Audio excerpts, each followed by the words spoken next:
I'm Connor Dewar, forward for the Minnesota Wild. On up through center by Dewar scores! Connor Dewar, his first NHL goal! I think I probably learned to skate around 3 or 4. I think I would have started hockey at 5.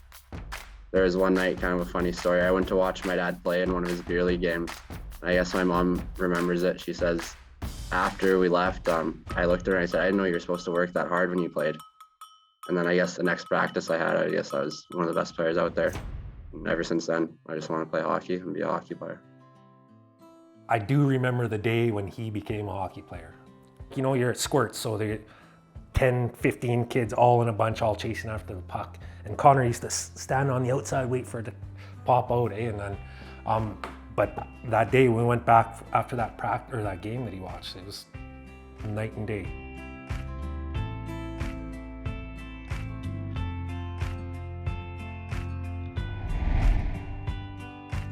You know, up north, there aren't not a ton of exposure to other sports, so hockey was kind of the only option. We always had an outdoor rink in our yard. I'd dress up real warm and get out there whenever I was bored, and that was kind of the way I'd kill time. We were out there all the time. I was the goalie. When we had a game that we played, like, if he scored, but if I covered it, it was a goal for me. So there was times like, you know, I'm like, okay, kid, man, my knees are sore, I can't. But you want to keep playing, stay out there, have fun.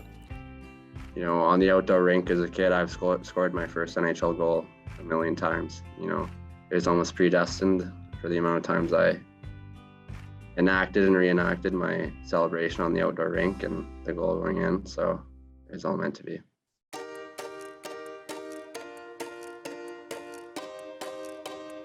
This first one is a contract that he signed with himself. It says, this document states that I, Connor Dewar, will do everything in my power to play in the NHL. Signed Connor Dewar, witnessed by Connor Dewar, and the date January 5th, 2015.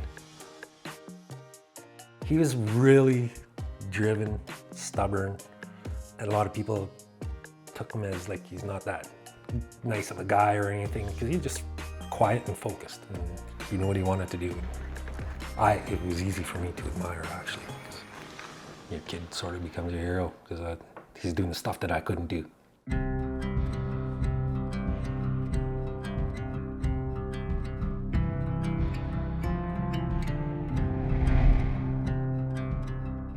You know, you grow up in the north, everyone I knew had some sort of status. So, I mean, I never really thought a whole lot of it, but, you know, coming down south, living in the States, tell people I'm Métis and they, what's that mean? And, you know, you got to explain yourself a little bit. Yeah, it's definitely special. It was important for him to know that he was Métis. And yeah, I think it's absolutely important, like, for kids in the North, whether they're Métis, First Nation, or non-Indigenous, they've got to know that there's an opportunity that you can do it, and I don't know, I think it's important for those kids up there. You know, I hope I can inspire kids, you know, especially for me, I like to inspire the kids who grow up in the secluded communities up north, like I did. You know, the Paw's a bigger town, but there's places way smaller than the Paw up there that are way more secluded and get a lot less exposure to other things. So if I can inspire one kid from one of those communities, I'd be very proud.